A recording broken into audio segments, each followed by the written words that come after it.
Okay, great. Well, welcome everyone.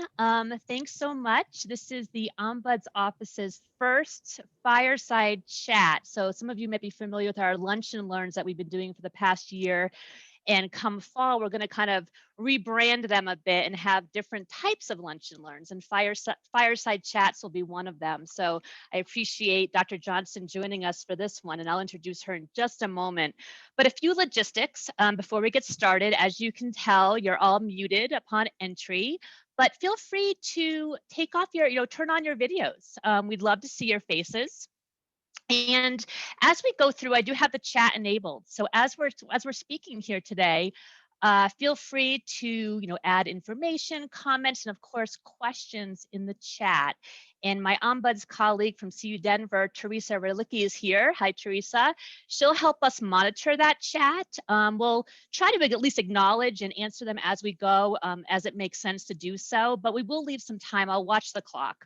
We'll leave some time at the end and try to catch up with any we missed. And then perhaps, I don't know, we'll cross this bridge when we come to it, but perhaps if we don't get to all of them, we can answer some in the follow-up email that you'll all receive following today's presentation, which will have, as usual, links to our feedback survey, links to the video from today, upcoming events, as well as links to many of Dr. Johnson's materials, websites, books, etc. I am recording. You could probably see that in the upper left corner there. We do upload these recordings to our YouTube channel. So that link will be available on our website as well as in the email that I just talked about. So just kind of keep that in mind as we go through the presentation today, that it will be recorded. All right, well, without further ado, let's get started. I'm thrilled to introduce today's guest, Dr. Stefanie K. Johnson.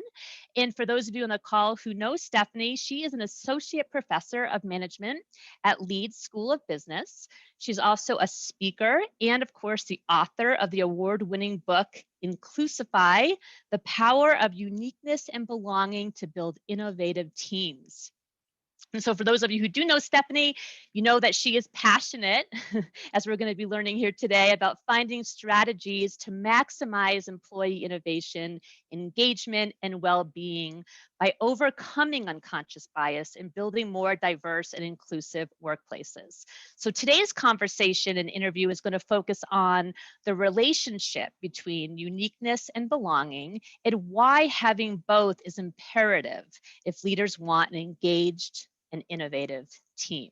All right. So Stefanie, thanks. Thanks for being here. Welcome.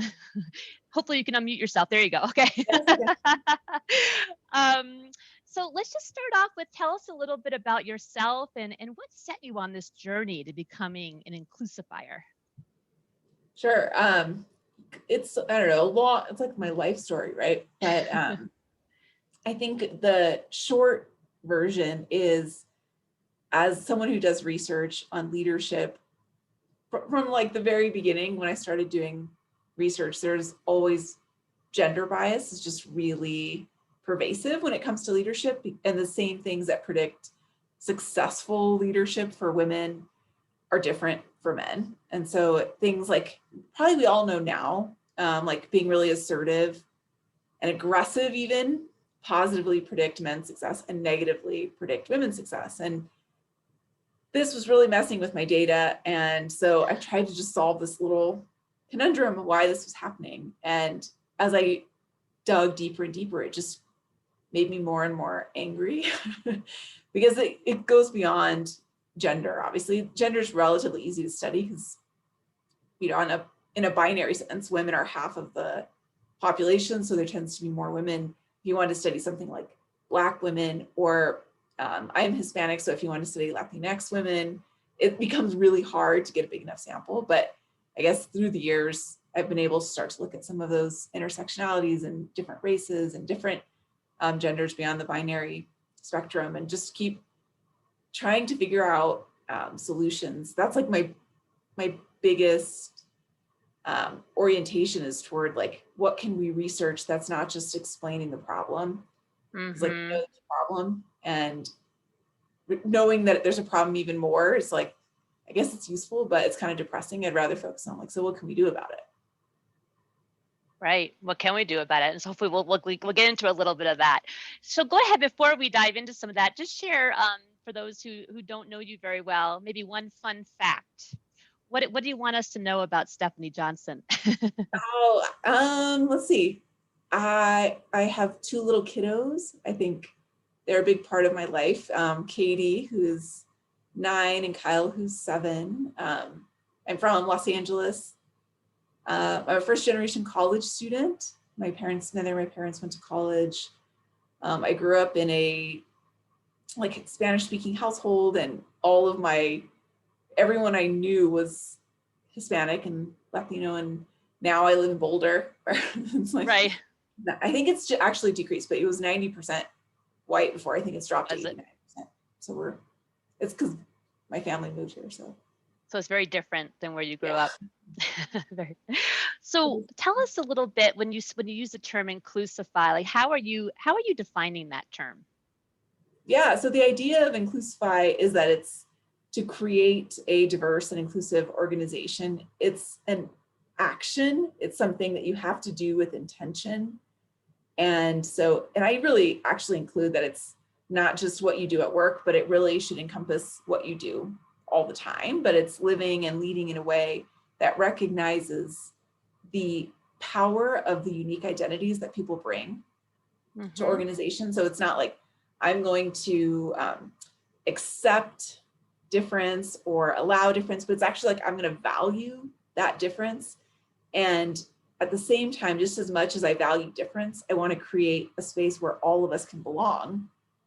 And so as a team, right, like where everyone can feel that sense of belonging, and not despite the fact that we're different, but maybe even like because we're different. And that's where the power lies. Yeah, so that's where the power lies. And I mean, I can't help, as I was reading your book and watching some of your other presentations, I can't help but think there's just like this natural like tension between those two things, right? Between those two concepts. And so can you talk a little bit about that, about how do you overcome that? How do you overcome that kind of contradiction?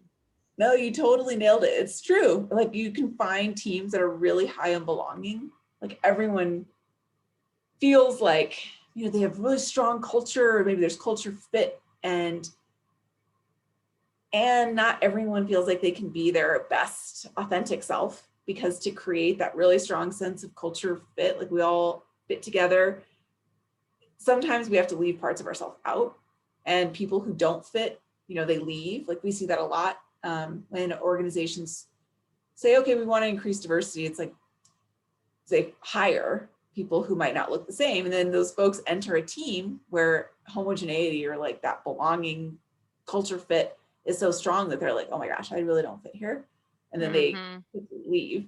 And it's also actually depending on, this is less common, I think, in our at CU Boulder, but you can also have teams where people are really celebrating the uniqueness. Like everyone's different. We're all like, we embrace that difference. We want everyone to bring it to work, but there's not as much of that. Like we're all gelling together, because to really fit together, like you also need to put the effort forth to build belonging. And to me, it's super interesting right now in this like pandemic time, how just incredibly challenging that is, because I feel like at least, I don't know how everyone else in the box feels, but I think my problem was often feeling like it's hard to bring my unique, authentic self everywhere I go. I'm just like, sure. I come into work in my business suit, like a, tiny robot, and just kind of act the part till I go home.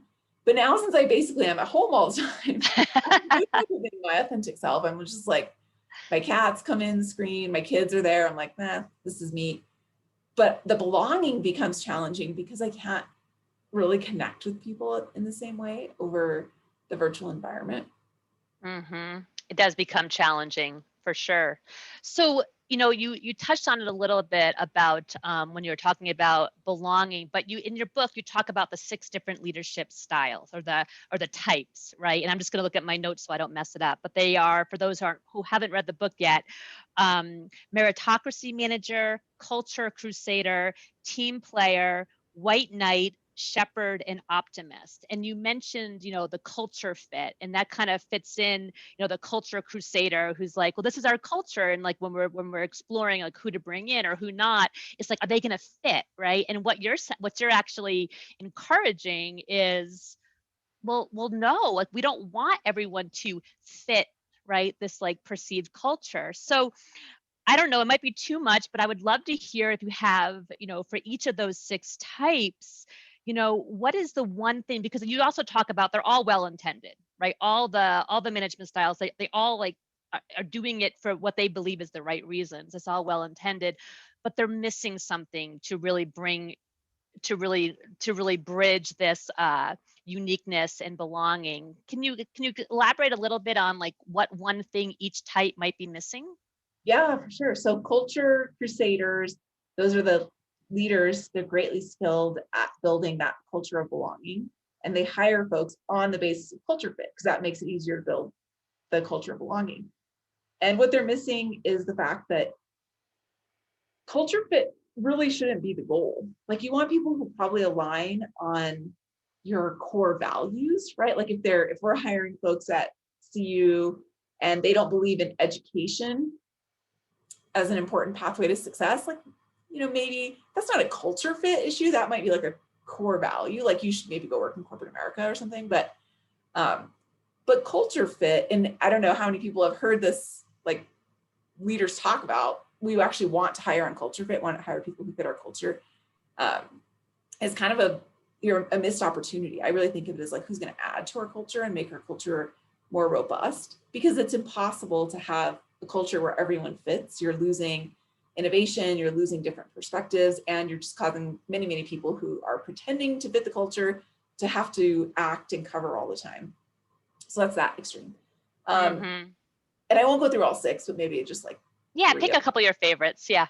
The white knight is a leader who's trying to promote diversity and inclusion, but is doing so in a way that might be alienating some members of the team. Usually I think of it, or I found in my research, it's usually majority group members.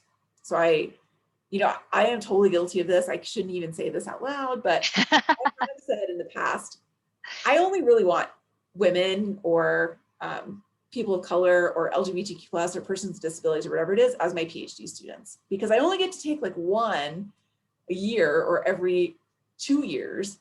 And there's plenty of people to serve this PhD white male population, or like, heteronormative folks. I want to be here. I want to support the people who aren't necessarily always supported. And when you say stuff like that out loud a lot, it really starts to make, there are white male PhD students in our building, one of whom I work with, and I'm glad I do, but that's like not really fair either, right? Like, if it is how I feel, but it's not really fair. And so when you're sending that message, you're not really doing the goal of bringing everyone together. You're actually creating a divide. And I was surprised at how often I found this, and actually mostly from, it was a lot of white male champions, like people who are really like struck by, like, I have this daughter, like this has got to change. I'm going to do a lot of good. And they end up doing so in a way that alienates other majority group members, or, whatever population they're not championing. Like, they might champion women, but leaving out people of color, and people of color are like, well, that's not cool either. So I think the point is, the only way we're going to be successful is if we're all doing this together and aligning. And that means bringing white men into the conversation and supporting them too. I'm reformed from my bad behavior. I stopped saying it out loud. I still think, but it's a great example, right? It's a great example. Like, you're human too, and we all have those biases. I know, yeah, but it's true. And then the other one, this probably isn't as true for folks in this room, but it's really common in academia, is the meritocracy manager. And it's those people who are like, I don't care about what race or gender, I don't care about culture, I just want the best person for the job. And so I'm always just going to hire the best person for the job. And that makes sense, to hire the best person for the job. And we never hire the best person for the job. We hire the person who kind of looks like the best person for the job. And that's usually someone who looks similar to ourselves or fits some stereotype, or maybe the criteria we're using for best person for the job are really biased in of themselves. Like in academia, I think we use a lot of like, this person went to MIT, or this person graduated from Yale. And then you see statistics like something like 60%, I'm not sure that number's right, but 60% of Yale grads come from the top 2% of income earners in America. And then you're hiring them on merit. Is that right? Like, is that what you think when you hire someone based on the prestige of their school, that it's merit? There is merit, I'm sure, and you get a good education, but you're also hiring on other things, like socioeconomic status, for one, is a huge thing that you're hiring on when you're not intending to. If you're hiring on merit, like, I'd say just really define what you mean, rather than making it this like ambiguous, like, I just want the best person. Mm-hmm. Those are really great points. Did you want to touch on another one? We do have a question in the chat. So do you want to touch on another one, or do you want me to? So the last one, and I do want to answer that. Yeah, definitely. The optimist, which is like the person who's almost there at the, they're trying really hard. They know all the data, they know what they want to do, but they're just not totally putting it into action. They're not setting goals. Maybe they're nervous about fearing going too far to the white knight side and alienating certain people. Or they believe, well, it's going to happen naturally. But I think that's where the Inclusify is really focused on, like, you really have to be intentional. Like, you need to come up with a specific plan of what you're going to do. Otherwise, history is just going to keep repeating itself. Right. That is what happens for sure. So, Stefanie, I don't know if you're able to see Marissa's question in the chat. Do you want me to read? I'll read it out loud for those who may be on audio only. But Marissa says, as we enter a potentially hybrid work environment where some people are in person more than others, how do we avoid the visibility bias? And then she goes on to say, I worry that someone with dependents may choose more remote work for flexibility, but may be penalized down the road, especially when we are not managers. How do we bring this up? Yes, really insightful. So I think this is going to happen. And I think it's, I have little kids, so I can see I would stay home, but there's other reasons too. Like, you might be immunocompromised, and even if you're vaccinated, vaccine's not as effective for folks who are immunocompromised. So there could be other reasons why people don't come in. Maybe you live, well, if we just think of like a C Boulder environment, not everyone lives in Boulder. And so there could be another bias that comes in of people who can afford to live in Boulder are more likely to come into the office, versus if you live, I used to live in Broomfield. It's like, do I really want to drive half an hour? And so all of those. So, one recommendation I have for this new Zoom virtual world is to follow what Sun Microsystems used to do. Now it's Oracle, but they have a vastly globally dispersed organization, and no one ever works in the same office with all the members of their team. And they had this, I don't know if it's written, but they have this kind of norm that when you're in a meeting with folks who aren't in the room because they're in Singapore, everyone uses a virtual meeting. So even though we're right next to each other, like I'm on campus, if you're on campus, we don't meet together in the same room if some people can't be in that room with us, to create the equal playing field. Because if you've been in any of these mixed meetings so far this year, or even in the past, everyone in the room talks to each other.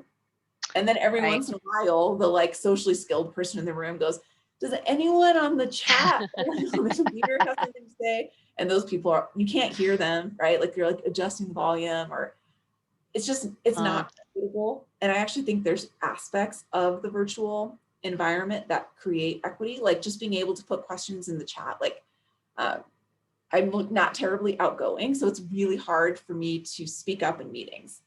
It's like, I sit there for a long time. I'm like gripping the table, like, okay, I'm going to say it. Take a deep breath. Okay. Like, I want to raise my hand so someone can call on me, but I can actually always do it in the chat, right? It just creates, and that's just like an introversion, extroversion thing. And obviously there's other dynamics too, of like who we tend to listen to. And so I think in some ways, if some people can't be there, I think the meeting should be virtual when we're talking about work things. If you want to go out to lunch, I feel like we need belonging so much that I would say, go out to lunch and maybe you take turns. So people, when they do come in, they still have the opportunity to socialize. But when it comes to work, and these are the things we're deciding on who's going to get promoted and who is going to be a manager. I think we need that effort toward equity. Mm-hmm. Yeah, thanks. Thank you for that. Marissa, does that help answer your question? Address your concern? Yeah, it's definitely, yeah, it's definitely like a concrete suggestion. I do worry, I mean, and it's a little bit trickier to tackle in like this short format, so I'm not expecting you to solve this problem. I do worry about it in a more holistically way, where a lot of managers often have a sort of visibility bias. I think we sometimes derogatively refer to it as a butts and seats policy, where you're not really caring about productivity and more caring about where you show up. And I feel like the conscious sort of effort to not manage that way has been brought up more and more on this campus, but I still worry about those biases of, what are we doing to make sure that, our people who are producing, who are contributing, but aren't maybe like down the hall in their office for a quick question, but they're on Teams, but maybe if your manager doesn't like to use Teams, those kinds of complications and culture change, I just foresee it being a tricky issue. And so I appreciate definitely the concrete suggestions like that. Yeah, maybe another one, just a quick one, Marissa, to your point, that is just the meetings may not be enough, but this is also a good opportunity to start being more thoughtful, I think, about how we measure and track performance and productivity. And not because we want to micromanage people, but because even like the assignments that we offer out and say, why don't you work on this? Let's just say you're in advancement and you say, why don't you engage this potential person? Like those aren't equitable either, right? We know like we tend to be biased in whatever way, like it might be race or gender, or it might be other things, and who we give blue chip clients to. But maybe there's an opportunity actually to create what I think Cisco called the open marketplace for opportunities. And it's like, if there's a new potential lead, like maybe that should be something that's shared with everyone, or, there's a new potential role. Like all of our jobs are so different, so it's hard for me to like make a general comment, but, and so that people are able to volunteer for opportunities or challenges or new tasks or new roles, and then you also have a written record of who's doing what. And the other thing, in addition to not being biased for butts and seats, but is also that fact that we tend to give the office houseworky tasks, the cruddy, like read this PowerPoint, clean up after this meeting, take notes, plan this party, which these are all important things, but no one ever gets promoted for like being an awesome party planner, cleaning things up or editing PowerPoints. Like, wow, in fact, I've heard stories of people being not promoted because their boss doesn't want to let them out of their job because they're really good at editing PowerPoints. And so if you kept track of all these tasks, you could also say, well, and these are the cruddy tasks. And so we need to be sure, or not, I call them non-promotable because cruddy is not a very good word, but these are non-promotable tasks. We need to make sure those are distributed equally, not because everyone's fighting for them, but because they usually fall on the shoulders of women and women of color. And so by having this kind of shared, it could be a Google Doc or a Sheets doc that we're looking at who's doing what. Also, when it comes to performance appraisal time, you have a pretty good description of who's been taking on what tasks like this year. And so, because people, the productivity data show people working at home are being more productive than they were before working at home. And actually I say this all the time because I have little kids, but people, men and women with little kids, are actually more productive than their counterparts without little kids, despite obviously it's probably hard for you to even believe that. Like, where'd you get that statistic? But like study after study shows that when you have small children in the house, your productivity actually increases. If you're a woman, your salary decreases by like 11%, but your productivity increased. It's just the bias that people think you're not doing as much, even though you're doing more, because probably you become more efficient and you don't want people to write you off because you've had little kids. Mm-hmm. Yeah, overcompensating maybe. Overcompensating, yeah. And you're right. You're probably very structured, right? You only have windows of time. Like you got to get stuff done. Yeah, I mean, I think it's the same thing with COVID. We're all overcompensating. I like totally applaud you for being here, because I think what I see from my faculty and staff colleagues is they're like, oh, I can't go to that event. I have so much work to do. I'm just like really trying to show that I'm working really hard because no one can see my face. And so everyone just seems to be putting in like extra hours. And I think, I don't know how long that's going to last before we all burn out. And, but I'm guessing that you are all doing the same thing. I see a couple of nods. Scott, you're smiling. You always do that though. So Stefanie, we have another, I'm noticing the time, we got about 5 minutes, and I've of course got a laundry list of questions, but I'm going to defer to our attendee questions here. Stefanie is asking, or saying, it's important that we recognize that we are a university, not a multinational corporation. We are invested in building and supporting a community of students, faculty, researchers, and staff, and inspire the exchange of ideas, creativity, and cross-cultural connections. It's not really as simple as butts and seats, but rather that we set the example. Thanks for sharing that, Stefanie. Any thoughts on that, Dr. Johnson? Yeah, no, I think that's the belonging part. And I think that's where, why I said when it comes to social things, going out to lunch, or like if it's, something that is building belonging, I think we still need to be doing those things. And we need to be doing those things for our students, and particularly for people who are like, I'm still going to teach my students in person, right? Like there's things that we can do remotely. But I think that decision-making meetings, if we want to create equity, in my view, I think those should, if some people can't be in the office, I think those things should remain in Zoom. And we do need to be doing things. And I'm guessing that this fall it's going to be ramped up, because I think we've lost a little bit of traction when it comes to building community, particularly for our students after last year. I think there's going to need to be more things, more events, more ways to build connection if we want to really serve our students in a good way. It's just my opinion, Stefanie. I'm definitely open to different perspectives, but I think when it comes to decision making, I feel like if we want the best outcome, we really need to hear all the voices of people on the team. And sometimes I just feel like we're doing a better job of that in a virtual room than when some people are remote. Yeah. So Stefanie, is it Wanek? I'm hoping I'm not butchering your name. She says fair point. So yeah. So with our last couple of minutes, so for those of you on the call, I did put in the chat some links. One is to Stefanie's website, to her book, to her book club guide bundle that's now available. And she's also doing a workshop later today at 3 o'clock where you can learn more. How long is that workshop later today, Stefanie? 45. So another 45 or so. Okay. But I'm curious, and for those of you who need to jump off right at 12:30, I totally understand. But I'm curious, it's been a year now since you published Inclusify. Like has anything evolved in your thinking, or as you've been out, talking about this, anything new or different or changed for you? Yeah, tell me. I mean, yes, I feel this.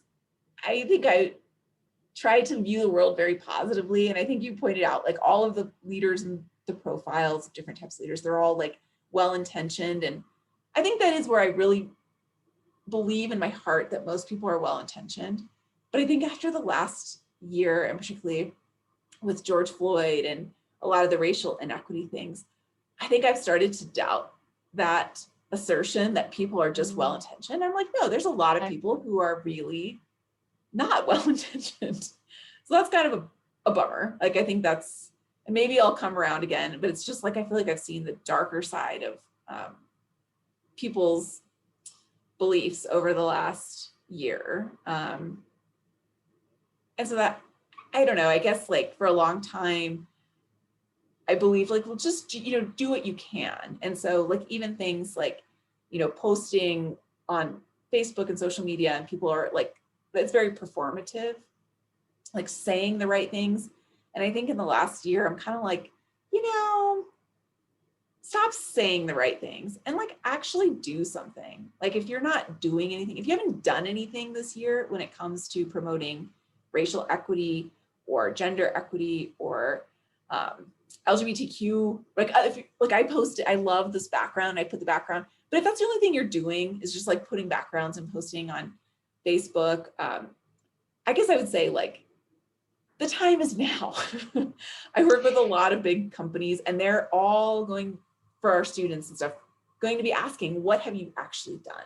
I think more employers, more universities are going to be challenging if you're like, so what have you done? And you can't be like, oh yeah, I use this really sweet background on my Zoom. It's like, I think everyone needs to start doing some tangible things that are like, how can we increase our network so that when jobs are open, we have opportunities to hire people who don't look exactly like us? And, how are we supporting our underrepresented students? And how are we supporting our faculty of color? There's not a lot of us. So, but that's something that, and staff, like I think how are we supporting our women and non-binary staff and male staff? How are we supporting our people who have young children at home who don't go to school because schools were closed? And if we're not doing something concrete, I think this year I've just become more tired of the good intentions and nice words and really kind of like, now let's add an action to that and actually try to applaud each other for taking action and not just for saying the right things. So for those who are still hanging on here, do you have one or two, I don't know, I'm putting on the spot here, but one or two things like, where you talk, actions they can take that people can leave here today and do immediately? Well, you all probably have more ideas than I do, but I'll give you two, sure. So one is like, I go to employee resource groups that are not my own group. So I might go to, women's groups or Latinx groups, but I try to go to one that I'm not a member of. And I've heard, because I give this advice a lot.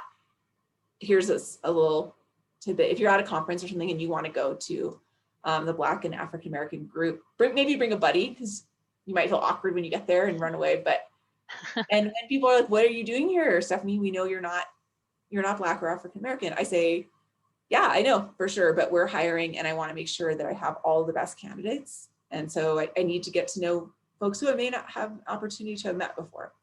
And same thing if I go to LGBTQ, it's like, I need to increase my network. I need to know where the talent is. There may be folks in this room I don't know. And so that's one. It's like, try to increase your network. And two is try to mentor someone who doesn't look like you. Because if you think of the people, like for me at least, mentoring had a huge impact on my career and life. And my mentors, none of them were Latin American, Hispanic, Mexican women at all. I've never really known another Mexican female business professor, to be honest.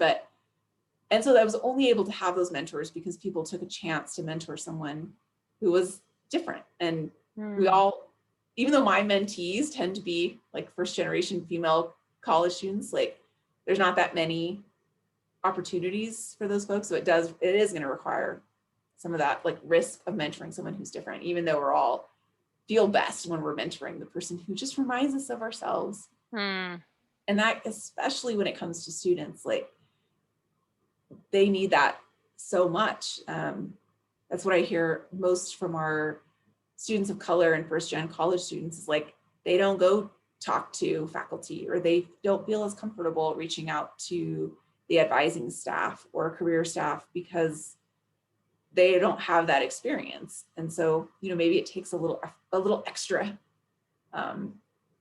effort to get those students engaged. And the same thing with our colleagues too. Like, oh my gosh, my heart just goes out to like anyone who started at CU in the last year.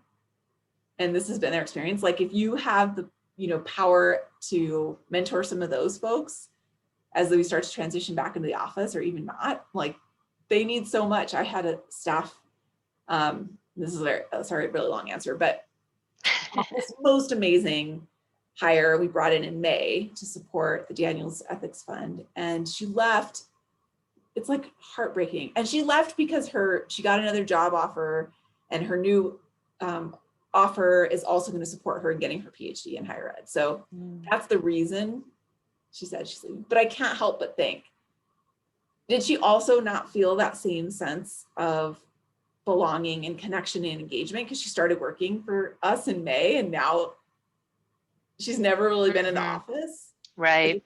had done more, could we have kept her? So I just feel like, for me personally, I'm like, well, what can I do for those folks who have come in and we're never going to onboard them, because it's not like you're going to say, oh, well, now that we're back in the office, we should onboard you because they've been working here for a year. But it's like, they still need that same thing that I got, where someone like walked me around the building and said, this is where the coffee maker is, and we have this room for pumping, and whatever it might be. We could, right? We could still do things like that.